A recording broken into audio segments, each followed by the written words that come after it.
located at Barangay Hulugan and Biwas, Tanza, Cavite. So, meron po yung 10.98 hectares at 1,227 housing unit po. So, ang ating Tarragona Place po, ang nag-develop po niyan ay si APEC Homes or the New APEC Development Corporation. So, ito po ang ating project logo. Ayan. Minsan sa mga nakaka-attend ng mga activities natin, pagka nagkakasama-sama yung mga broker, pinapahulaan po yan anong mga logo. Ano po? Anong logo to? Kanino bang project to? Ganyan. So, mahalagang alam din po natin yan. Okay?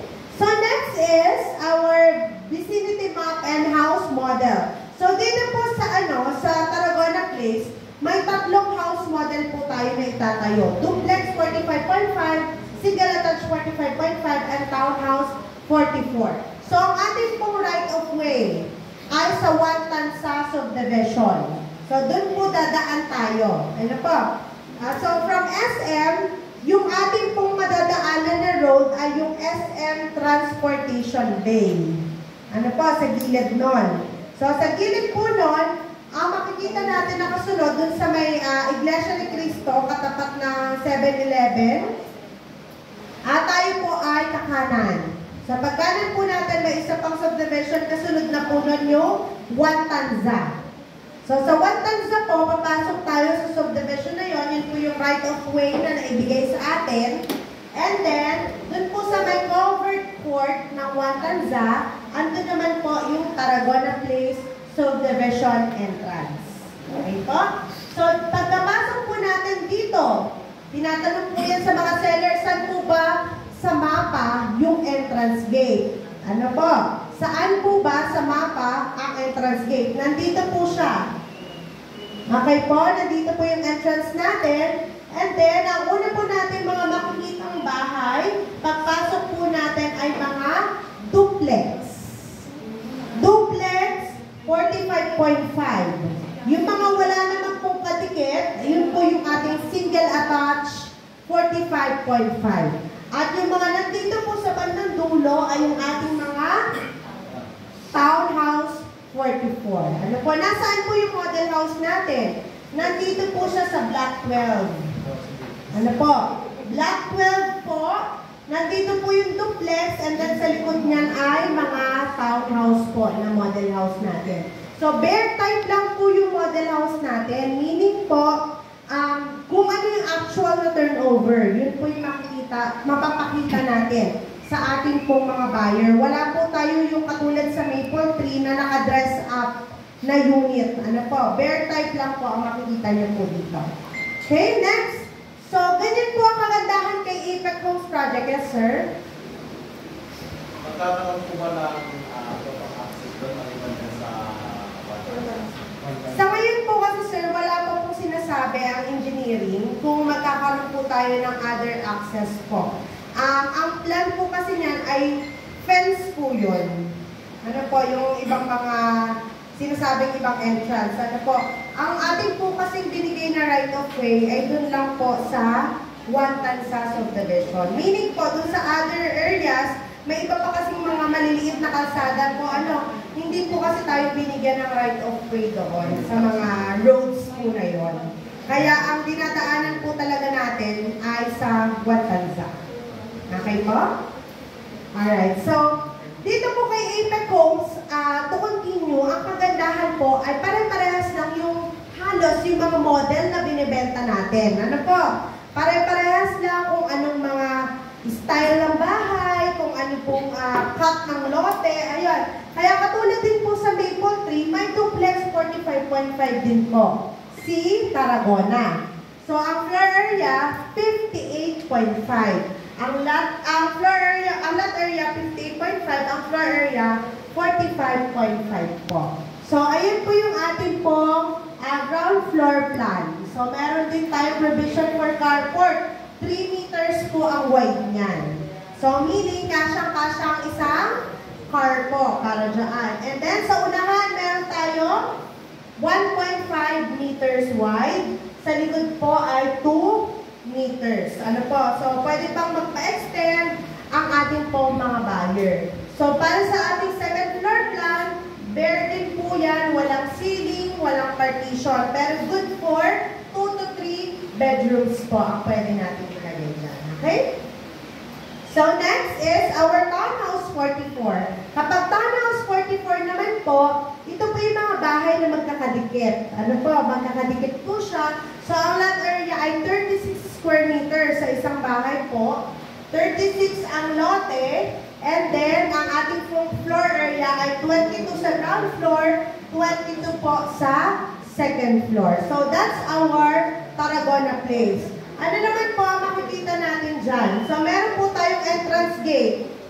Again, dito po tayo sa Wantanza papasok. And then, ito po yung Tarragona Place subdivision entrance. May parks and playground po tayo, katabi ng clubhouse.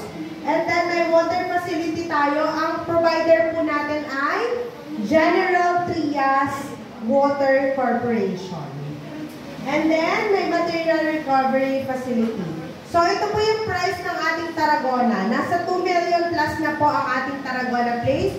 Last time meron po tayong mga na-reopen na mga townhouse inner. Kasi yun po yung hinahanap ng mga buyers po natin. Di ba po?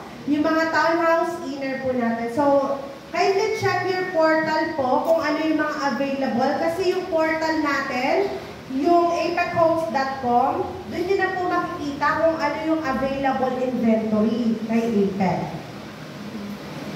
Okay? So, dito po sa, sa Tarragona, ranging din ng 29,000 pataas o 30,000 ang hahanapin po natin mga buyers. Meron din po tayong in-house financing. And then, ang ating promo dyan ay free electric connection fee, garbage fee, and street lights good for 1 year. At ang maganda pa po dito, ngayon po month ng August, may promo po tayo, ang August Happiness Half Reservation Fee Promo. Alam niyo na po ba ito? Yes. Yes. So, iba pa, hindi pa nakakaalam, kaya naman po i-post na natin na naka-half reservation po tayo mula August 1 hanggang August 31 lang. Ano po? August 1 hanggang August 31. Meaning kanina, ang reservation fee po natin sa Maple Tree ay 15,000. Tama po ba? So, from August 1 to 31, magiging 7,500 po ang ating reservation fee. Alam na po ba yan ng mga buyer ninyo na nag-i-inquire? So, i-remind po natin sila na naka-half reservation po tayo. Mas madali po ang paglalabas nila ng pera dito. Ano po? Kasi mas mababa ang reservation fee. So, ang participating project natin dyan, kasama si Maple Tree at kasama po si Tarragona. So, whether it's Pag-ibig financing o kaya naman po ay in-house financing, naka-half reservation fee po tayo. Naka 7,500. Yes po. Ma'am, yung half reservation sa online, okay lang din yan. Ulit pa natin ito sa ito. Ayan, good question po. Para sa half reservation fee, tandaan po natin kapag Maple Tree Residences, ang mga house model po natin doon ay duplex at single attached. Yan po ay naka-half reservation fee sa online at saka sa office. Ayan. So meaning, pagbukas niyo po ng portal nyo ngayon, ano po, naka-half reservation fee si Maple Tree. Pero when it comes to Tarragona po, si Tarragona duplex at single attached half reservation sa online at sa office. Pero po, kapag townhouse ang i-reserve, full reservation fee po siya sa online. Kailangan po pumunta sa opisina para po maging half reservation yung townhouse natin. Okay? Meaning po, sa online, ang mga naka-half res lang natin sa Cavite ay mga special model. Single attached at duplex. Okay po? Malinaw po? So, saan po pwede mag-reserve? Yeah. Ma'am, magaling ba hindi kami makapunta, bayad na kutusan namin doon sa office nyo, okay lang yun? Okay lang po, sir, pero medyo risky po. Kasi marami po ang nakaabang na mga ahente. So mamaya po, pagpunta po ninyo, baka po nakuha na ng ibang ahente po yung buyer. Yun po yung sinasabi. Kasi po, katulad po na sa Paragon, ang dami pong nakastay ngayon sa kubo doon. Ano po? may isa kaming broker na parang may kausap siya na buyer, tapos biglang pumunta lang doon yung buyer, may nakausap na ibang ahente. Ayun po, then inahabol niya, sabi naman po nung buyer, marami daw siyang kausap na ahente. Hindi lang daw po yung isang ahente na yun.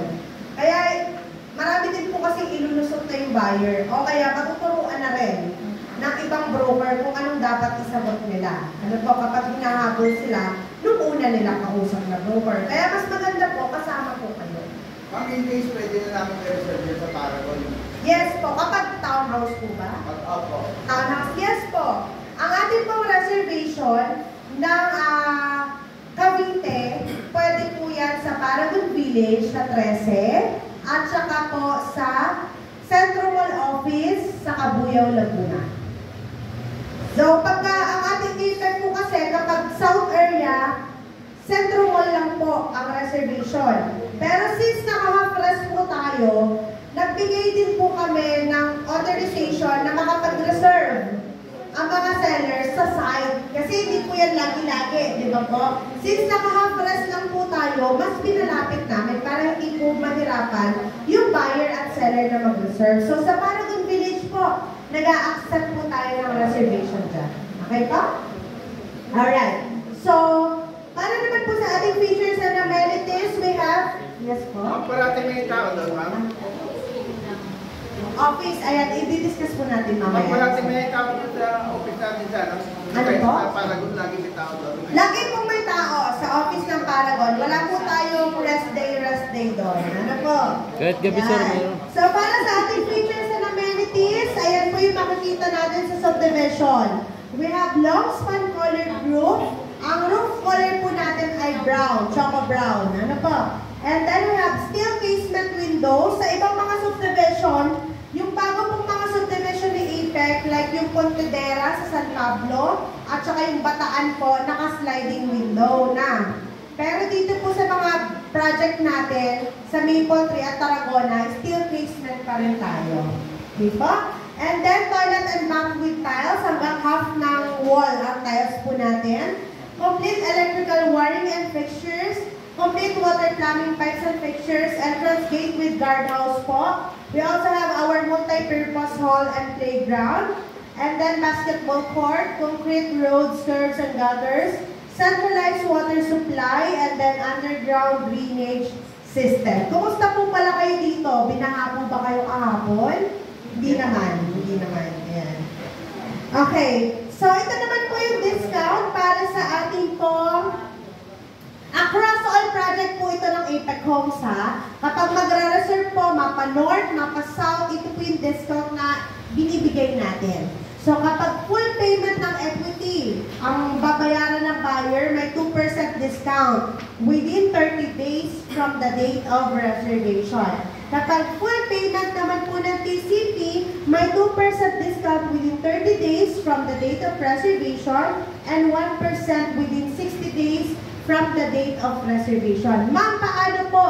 Kung ang buyer ko ay i-full agad yung TCP, makakalipat na ba siya kay Maple Tree?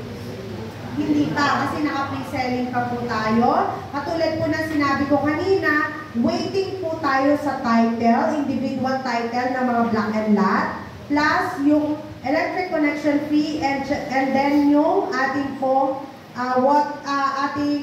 electric connection at saka yung ating pong water. Ano po?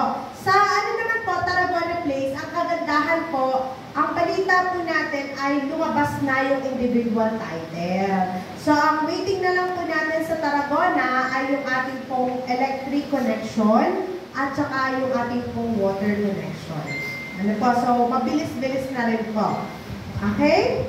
So, next is our kinds of financing. Sa ating pong kinds of financing, we have pag-ibig financing as we discussed, and then in-house financing. May deferred cash din po tayo. Pag sinabing deferred cash, 2 taon lang babayaran yung bahay. Wala po siyang interest. So, si TCP, ilalas natin yung reservation fee, yung matitira, 24 months to pay, walang interest. Ano po? And then may bank financing din po tayo, hindi ko lang po diniscuss, pero ang katay-up po natin ay si Metro Bank. Okay po? Metro ba? Ma'am, in case na hindi siya na-approve sa pag-ibig, magkano babayaran ba nililipat sa in-house nila? Wala naman po, sir. Wala siyang babayaran? Yes po. Wala naman po. Oo. Kasi yung iba, hindi nila alam, yung blacklist na sila. Opo. Pwede natin ipalipat sa Sa in-house, yes po, pwede naman po. Okay po?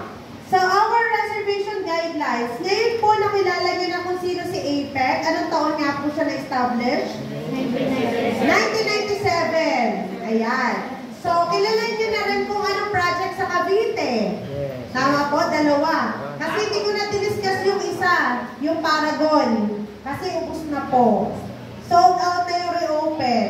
Kapag sold out na po, si Paragon, sold out na po. Pero, meron pang, I think, ilalabas pa po kami reopen. Ano po, sa mga susunod pa. Okay? So, paano po ba mag-reserve? Ngayon, nakilala nyo na kung sino si APEC, tas anong project. Paano po ba kayo mag-reserve? So, ang reservation po natin, meron sa online. Ito po yung website natin, apechomes.com, at yung ating pong mobile app, yung APEC Homes mobile application. So, para po sa ating pong website, magkakaroon po kayo ng access nito kapag accredited po kayo na seller ng APEC Homes. Paano po ba magiging accredited seller?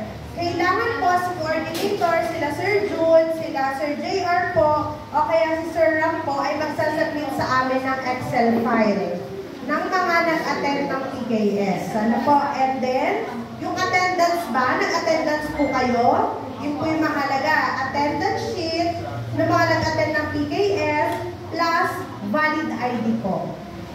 Valid ID ng seller. Para po magkaroon kayo ng access dito.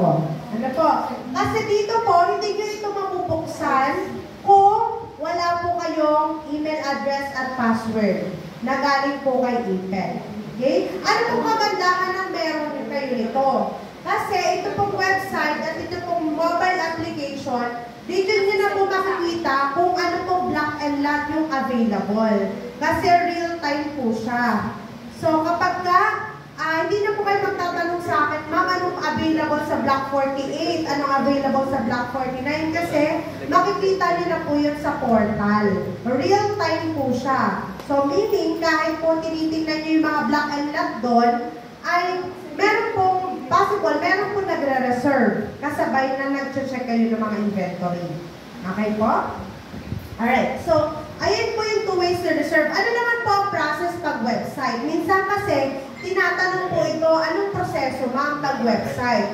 So, kapag tayo po ay magre-reserve sa website, si seller, kapag naging successful na yung reservation, let's say, binook niya or na-reserve niya yung block 1, lot 1 sa Maple Tree. Ano po? Na-reserve niya. Ngayon, pagka-reserve niya noon, makakatanggap po si buyer ng text message.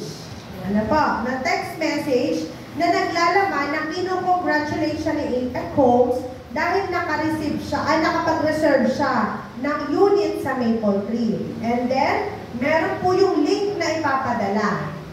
Ano po? Pag pinadala po yung link sa buyer, pipindutin niya po yung link, then mag-fill out po siya ng information sheet niya. Lahat po ng information, ilalagay niya po doon. Ano po? Si buyer. Pag nakapaglagay na po siya ng mga information needed, i-upload niya po doon yung 4 na requirements. Anong po bang requirements yan? Mamaya po i-discuss natin. Anong requirements yung i-upload ng buyer? So kapag tapos na po si buyer, nakapag-upload na siya, nakapag-fill out na po siya ng information sheet, marireceive na po yun ng Central Mall Office at ng Paragon Office. Ano po, makikita na yung mga requirements at information. And then, ang next po nun, mag-iintay siya ng tawag sa frontline. Ano po? Kung para sa interview at para sa signing ng document. Hindi na po siya magsasign. May option po kasi si buyer kung gusto niya magpa-interview sa office or gusto niya naman magpa-interview sa online. Pero karaniwan po, pag online reservation, online din yung interview at signing of documents nila. Ano po? So, mag-iintay siya. Pero make sure po, bago siya mag 1-month payment ng equity, matawagan po siya ng frontline namin. Ano po? Kapag hindi po siya natawagan, pakicontact niyo po ako. Ano po? Para ma-follow up po natin yung buyer po ninyo. Bakit hindi pa siya natatawagan? Bakit hindi pa siya nai-interview? Malapit na siyang mag 1 month. Hindi niya pa alam kung kailan ang due date niya. Mahalaga po kasi, bago po siya mag 1 month, malaman niya kailan yung due date niya. Usually po kasi, kunyari nag-reserve po siya ngayon. Ano pong date ngayon? 18. Ang ika-30 days po ay kailan?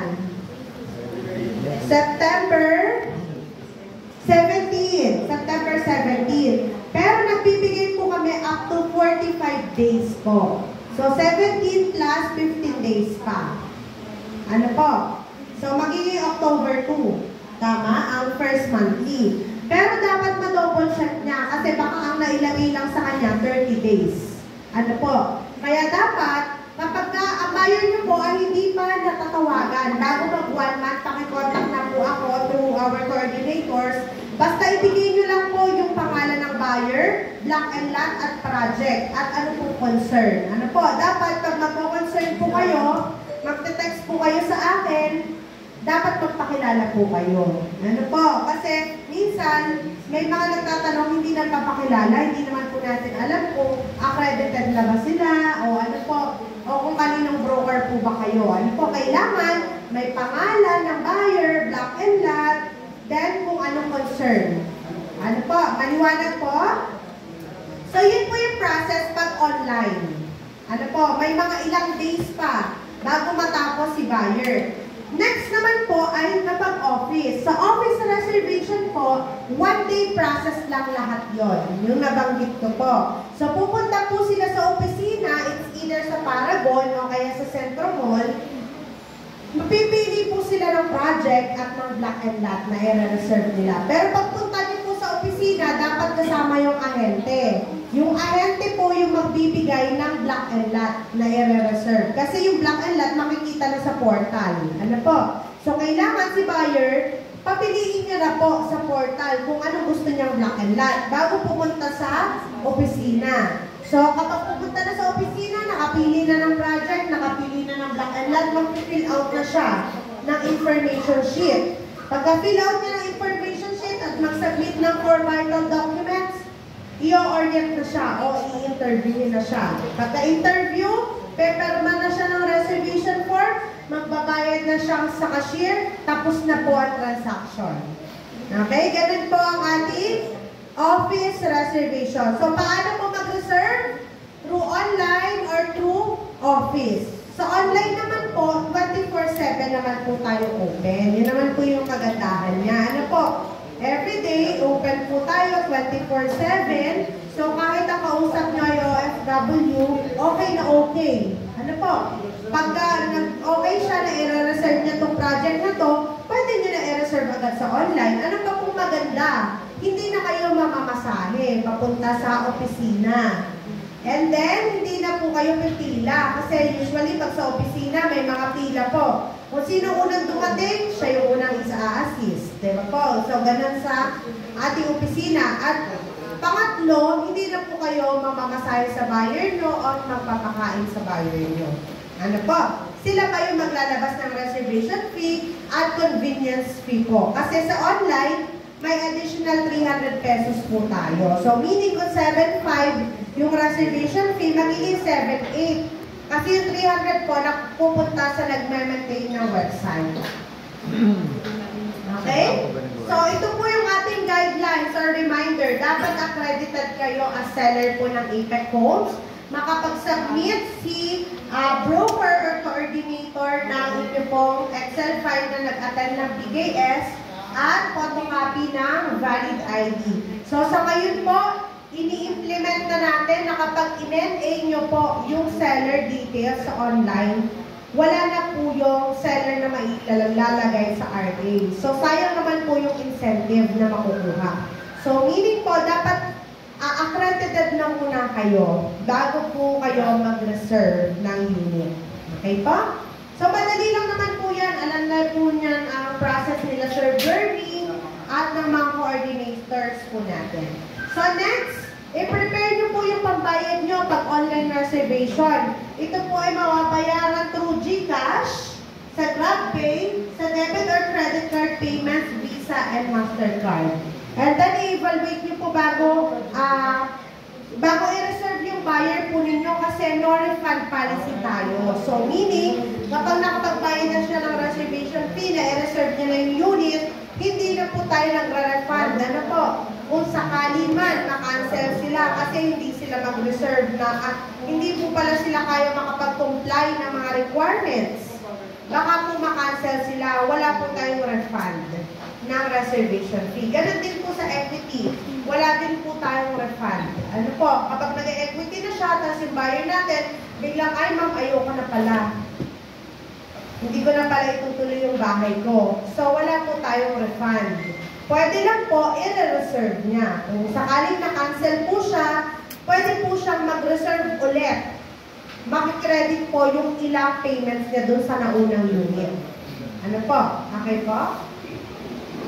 After po ng initial requirements, then after po ng down payment, after 5 days, meron pa po tayong dapat tayo po mag-comply sa kaya agad ng mga requirements. So, after po namin for down payment. Marami pa po tayong hinihinging compliance na requirements, sir. Sa mga buyer, dinidiscuss naman po yun ang frontline. Pagka halimbawa po is OFW, then compressing naman. So, required na po agad yung SPA. Hindi pa po required. Pag ipaprocess na po kay Pag-ibig, ang SPA. Okay po? Alright, so ito po yung ating for initial, for vital documents upon reservation. So kapag ka magre-reserve ang client nyo, ito po ang isa-submit.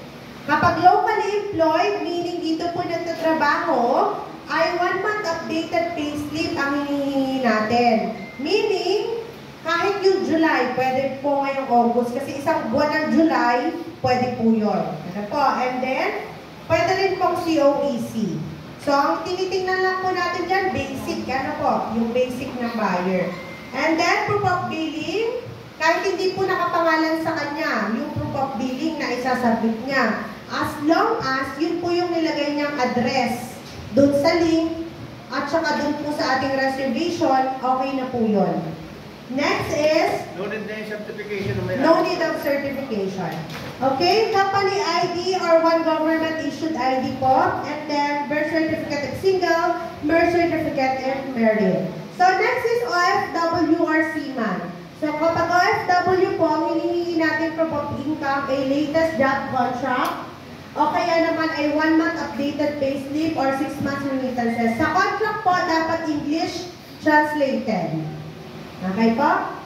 And then, kapag SPA lang po yung magre-reserve kasi wala si OFW or si seaman, mag-provide lang po ng authorization letter.